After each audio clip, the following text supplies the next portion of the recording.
दोस्तों पिछली वीडियो में हमने बहुत सारी कहानी सुनी, जैसे अकबर बीरबल, हनुमान जी की कहानी और भी बहुत सारी कहानी। हमने सीता माता का भी एक राज जाना था। तो अगर आपने नहीं देखी है तो जल्दी से जाके देख लो। तो आज की कहानी है एक जातक कथा और आज की कहानी है गौतम बुद्ध और अंगुलीमाल की कहानी। तो ये कहानी बहुत ज़्यादा अच्छी होने वाली है और जिसने ये कहानी नहीं सुनी है उनके लिए तो और ज़्यादा इंटरेस्टिंग होने वाली है। तो सबसे पहले तो वीडियो को लाइक कर दो और चैनल को सब्सक्राइब कर दो और कमेंट में बताना आपको कहानी कैसी लगी। तो मगध देश के जंगलों में एक खूंखार डाकू का राज हुआ करता था। वह डाकू जितने भी लोगों की हत्या करता था उनकी एक एक उंगली काट कर माला की तरह गले में पहन लेता। इसी वजह से डाकू को सभी अंगुलीमाल के नाम से जानते थे। मगध देश के आसपास के सभी गांव में अंगुलीमाल का आतंक था। एक दिन उसी जंगल के पास ही एक गांव में महात्मा बुद्ध पहुंचे।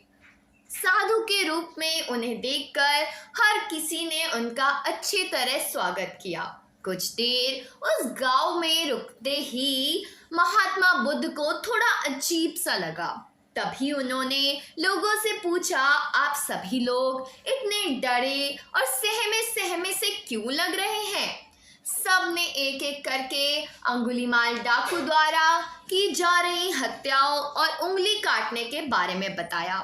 सभी दुखी होकर बोले कि जो भी उस जंगल की तरफ जाता है उसे पकड़कर वो डाकू मार देता है। अब तक वो 99 लोगों को मार चुका है और उनकी उंगली को काटकर उन्हें गले में माला की तरह पहनकर घूमता है। अंगुलीमाल के आतंक की वजह से हर कोई अब उस जंगल के पास से गुजरने से डरता है। इन सभी बातों को सुनने के बाद भगवान बुद्ध ने उसी जंगल के पास जाने का फैसला किया।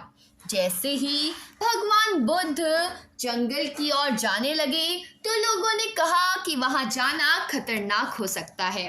वो डाकू किसी को नहीं छोड़ता। आप बिना जंगल गए ही हमें किसी तरह से उस डाकू से छुटकारा दिला दीजिए। भगवान बुद्ध सारी बातें सुनने के बाद भी जंगल की ओर बढ़ते रहे। कुछ ही देर में बुद्ध भगवान जंगल पहुंच गए। जंगल में महात्मा के भेष में एक अकेले व्यक्ति को देखकर अंगुलीमाल को बड़ी हैरानी हुई। उसने सोचा कि इस जंगल में लोग आने से पहले कई बार सोचते हैं, आ भी जाते हैं तो अकेले नहीं आते और डरे हुए होते हैं। ये महात्मा जो बिना किसी डर के अकेले ही जंगल में घूम रहा है। अंगुलीमाल में हुआ कि अभी इसे भी खत्म करके उसकी उंगली काट लेता हूँ। तभी अंगुलीमाल ने कहा, अरे आगे की ओर बढ़ते हुए कहाँ जा रहा है? ठहर भी जा अब। भगवान बुद्ध ने उसकी बात को अनसुना कर दिया। फिर गुस्से से डाकू बोला, मैंने कहा रुक जाओ। तब भगवान ने उसे पलट कर देखा कि लंबा चौड़ा बड़ी बड़ी आंखों वाला आदमी जिसके गले में उंगलियों की माला थी वो उन्हें घूर रहा था। उसकी तरफ देखने के बाद बुद्ध दोबारा से चलने लगे। गुस्से से टमटमाते हुए अंगुलीमाल डाकू उनके पीछे अपनी तलवार लेकर दौड़ने लगा। डाकू जितना भी दौड़ता लेकिन उन्हें पकड़ नहीं पाता। दौड़ दौड़ कर वो थक गया।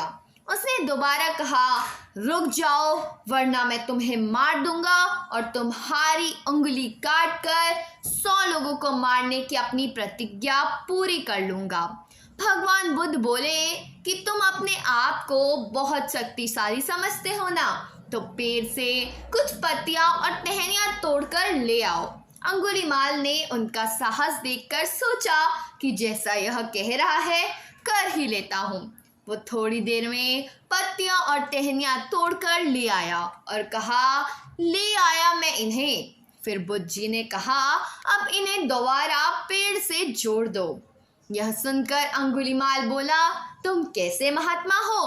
तुम्हें यह नहीं पता कि तोड़ी हुई चीज को दोबारा नहीं जोड़ सकते हैं? भगवान बुद्ध ने कहा कि मैं यही तो तुम्हें समझाना चाहता हूँ कि जब तुम्हारे पास किसी चीज़ को जोड़ने की ताकत नहीं है तो तुम्हें किसी व्यक्ति को या वस्तु को तोड़ने का अधिकार भी नहीं है। किसी को जीवन देने की क्षमता नहीं तो मारने का हक भी नहीं है। यह सब सुनकर अंगुलीमाल के हाथों से हथियार छूट गया।